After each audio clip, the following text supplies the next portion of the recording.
آپ سب کو اپنے شیخ کامل کی عرص پاک میں شرکت کی سعادت حاصل ہو رہی ہے۔ دعا ہے کہ اللہ تعالی ہم سب کی حاضری کو شرف قبولیت عطا فرمائے۔ آمین۔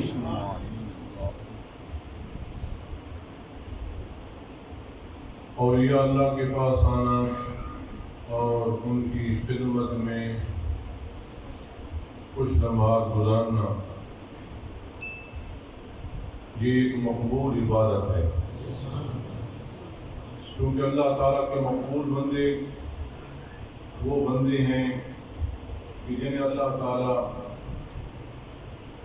اپنی نوازشات سے نوازتا ہے،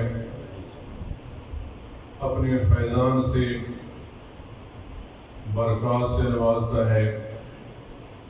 اور جو کوئی بھی اللہ تعالیٰ کی رضا کی خاطر ان کے قرب میں آتے ہیں، ان کی معیت میں آتے ہیں، تو اللہ تعالیٰ ان بندوں کو بھی نواز دیتا ہے، کیونکہ ہر لمحہ ہر وقت اللہ تعالیٰ کے بندوں پر اللہ تعالیٰ کی رحمت برستی رہتی ہے۔ تو جو لوگ ان کے قرب میں آتے ہیں اس رحمت خاص سے فیض پاتے ہیں۔ اس لیے یہاں دربار شریف پر آنے کا مقصد ہونا چاہیے مال اللہ تعالیٰ کی رضا کی خاطر، یعنی یہاں حاضری ہونی چاہیے، یعنی یہ ولی اللہ کا آستانہ ہے، اور اللہ تعالیٰ کے مقبول بندے اس مقام پر اللہ تعالیٰ کی عبادت کرتے رہے، اللہ تعالیٰ کا ذکر کرتے رہے، اور عبادت کے ساتھ ساتھ تقوی و طہارت کی زندگی بسر کی اور خلق خدا کی رہنمائی کی۔ تو اللہ تعالیٰ کے مقبول بندے انبیاء کرام تشریف لائے، سرکار دو عالم صلی اللہ علیہ وسلم تشریف لائے، اور پھر آپ کے بعد صحابہ کرام، تابعین، تبع تابعین اور اولیاء کاملین قیامت تک تشریف لاتے رہیں گے اور خلق خدا کو مستفید کرتے رہیں گے، ان کی ظاہری و باطنی اصلاح کرتے رہیں گے۔ اور یہ فریضہ اللہ تعالیٰ نے انہیں سونپا ہے، یعنی انبیاء کرام تشریف لاتے رہے، پھر حضور علیہ السلام کی امت کی اولیاء، کیونکہ حضور نے فرمایا ہے کہ میری امت کی علماء ربانیین بنی اسرائیل کے انبیاء کی طرح ہیں۔ اس لیے اولیاء اللہ کے آستانوں پر جا کر انسان کچھ حاصل کرے، آداب حاصل کرے، اخلاق حاصل کرے، تو یہ چیزیں حاصل کرنی چاہیے۔ ہم سب کو دربار شریف حاضری کا فائدہ تب ہوگا کہ ہم گھر جا کر نماز ادا کریں۔ پہلے نماز نہیں پڑھتے تو گھر جا کر نماز پڑھیں، نماز پڑھتے ہیں تو باجماعت نماز ادا کریں، کیونکہ نماز اہم ترین وظیفہ ہے۔ نماز باجماعت جو ہے، یہ سارے اللہ تعالیٰ کے مقبول بندے گزرے ہیں، انہوں نے یہ وظیفہ باجماعت، قبلہ حضرت صاحب رحمۃ اللہ علیہ آپ نے ساری زندگی باجماعت نماز ادا کی ہے، حضور اعلیٰ رحمۃ اللہ علیہ باجماعت۔ اور یعنی یہ اس زمانے کی بات ہے، کبھی قبلہ حضرت صاحب کی ولادت بھی نہیں ہوئی تھی، آپ کی ولادت 1913 میں ہوئی ہے، تو آپ اس وقت عمر 60 سال کی تقریب تھی جب آپ کی ولادت ہوئی۔ اس زمانے کی باتیں ہیں، آپ کی خلافت کا زمانہ 90 کی دہائی کا ہے، 1890 کی دہائی کا ہے، اور آپ کی ولادت بعد حضرت اعلیٰ غوری رحمۃ اللہ علیہ کی ولادت بعد سعادت، بعض کہتے ہیں کہ وہ 1828 میں ہوئی ہے، اور زیادہ جو معتبر ذرائع سے پتہ چلتا ہے وہ 1840 ہے۔ تو آپ کے آبا و اجداد افغانستان کے ڈیرہ اسماعیل خان ہے، اور پھر ڈیرہ اسماعیل خان سے آپ کے والد گرامی حضرت میاں جنگ باز قادری رحمۃ اللہ علیہ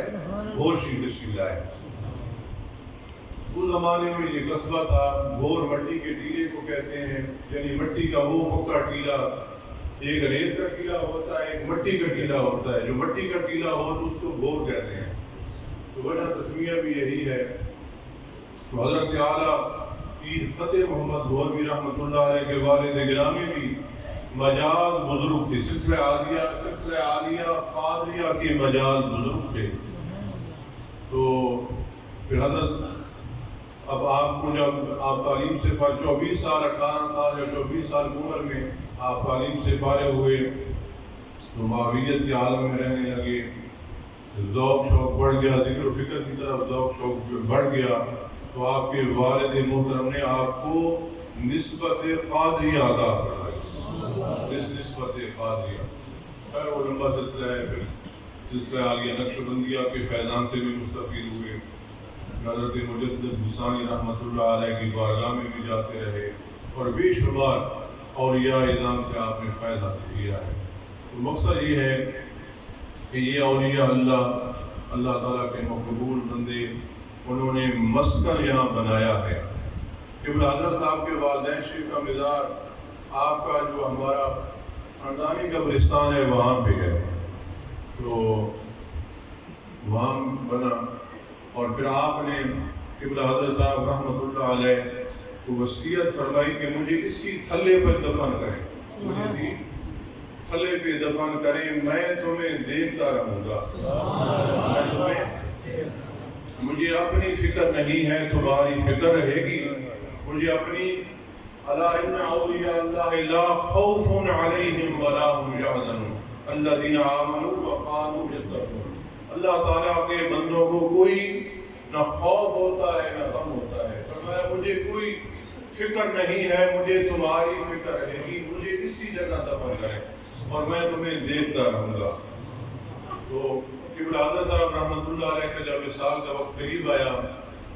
تو مجھے حکم فرمایا کہ جا کے دیکھو، روز میں آپ گجرا میں تشریف فرما تھے، اور حکم فرمایا کہ آپ جاؤ دیکھو کہ روضہ شریف کے اوپر چھت ہے، روضہ شریف کے اوپر چھت ہے۔ میں آیا تو میں نے عرض کیا کہ یا بڑی عالیشان گنبد بنا ہوا ہے، چھت ہے، ٹھیک ہے ٹھیک ہے۔ اور جب روضہ شریف والے صاحب بتاتے ہیں کہ جب روضہ شریف کی تعمیر ہو رہی تھی یہاں 1972-73 میں، یہ سنگ بنیاد، یہ دوسرا روضہ ہے، حضرت اعلیٰ بولوی رحمۃ اللہ علیہ کا پہلے لکڑی کا روضہ تھا، وہ 1950 میں تعمیر ہوا، اور پھر وہ چھوٹا سا روضہ تھا، پھر ضرورت محسوس ہوئی، زائرین کی کثرت ہوتی تھی تاکہ شام کریں، کیونکہ اولیاء اللہ ان روضوں کے ان صاحبان کے محتاج نہیں ہوتے، تو یہ صاحبان یا چھت جو ہے یہ زائرین کے لیے ہے، تاکہ زائرین آئیں وہ یکسو ہو کر عبادت کر سکیں، فیض حاصل کر سکیں۔ اللہ تعالیٰ کے بندوں کو مقبروں کی روضوں کی ضرورت نہیں ہوتی۔ اور اسی طرح ایک دوسری وجہ یہ ہے، محدثین کرام فرماتے ہیں، مفسرین کرام فرماتے ہیں کہ روضے اس لیے بنائے جاتے ہیں تاکہ ان کی عظمت شان ظاہر ہو، عظمت شان ظاہر ہو۔ اسی طرح ہم مزارات پر غلاف ڈالتے ہیں، اللہ تعالیٰ کے مقبول بندوں کے مزارات پر غلاف ڈالے جاتے ہیں، اس لیے کہ یہ عام قبر نہیں ہے، یہ عام قبر نہیں ہے۔ اسی طرح قرآن کریم پر غلاف ڈالا جاتا ہے، کعبۃ اللہ کے اوپر بھی غلاف ہے، عظمت کے لیے، کعبۃ اللہ کی عظمت کے لیے کعبۃ اللہ پر غلاف ڈالا جاتا ہے۔ قرآن کریم کی عظمت کے لیے قرآن کریم کو غلاف میں لپیٹا جاتا ہے تاکہ امتیاز ہو جائے کہ باقی کتابیں جو فقہ کی ہیں، باقی علوم و فنون کی ہیں، قرآن کریم کی عظمت و شان بڑھ جائے۔ مقصد یہ ہوتا ہے۔ تو اولیاء اللہ کو نہ چادروں کی ضرورت ہوتی ہے نہ روضوں کی ضرورت ہوتی ہے، تو وہ تو ویسے ہی اللہ تعالیٰ کے مقبول بندے۔ حضرت مجدد الفسانی رحمۃ اللہ علیہ کی بارگاہ میں، کیونکہ آپ ہمیشہ اپنی ظاہری زندگی میں یہ آپ کا یعنی چھترواں ہوتا ہے، یعنی کمری لحاظ سے یعنی 76 شترواں ہوتا ہے کمری لحاظ سے، ویسے 75 بنتا ہوگا اسی حساب سے۔ تو آپ اس سے پہلے بھی عرس منایا کرتے تھے، اپنے شیخ کامل حضرت مجدد الفسانی رحمۃ اللہ علیہ کا آپ عرس مناتے تھے۔ اور اس عرس کی ابتدا کب سے ہوئی؟ یعنی آپ نے 50 سال یا آپ نے بچپن میں شروع کیا، کب سے شروع کیا؟ یعنی 1900 سے پہلے، یعنی 1880 میں شروع کیا ہے یا اس سے بھی پہلے شروع کیا۔ تو وہ عرس منایا کرتے تھے حضرت مجدد الفسانی رحمۃ اللہ علیہ کا، اور اسی جگہ وائل مقررین آ کر خطاب کرتے تھے۔ آپ کے خلیفہ تھے مولانا محمد شریف صاحب، عیسیٰ خیل کے رہنے والے تھے، ہاشمی قریشی تھے۔ اور وہ گھنٹوں مثنوی شریف پڑھا کرتے تھے، مثنوی شریف کے حافظ تھے، اور آپ بڑے معروف ہوتے تھے، رکعت امیز مناظر ہوتے تھے، سارے صوفیاء ہوتے تھے، اہل ذکر ہوتے تھے، تو بڑے بڑے صوفیاء آپ کی صحبت میں رہتے تھے۔ تو یہاں اسی جگہ پہ اہتمام لنگر کا بھی ہوتا تھا، محفل کا بھی اہتمام اسی جگہ پہ ہوتا تھا۔ تو بتانا یہ ہے کہ یہ اس کے بعد آپ نے اپنی زندگی میں شروع کیا تھا حضرت مجدد الفسان رحمۃ اللہ 1948 میں پرشی ختم ہوا، یعنی 27 کو یہاں عرس ہوتا تھا۔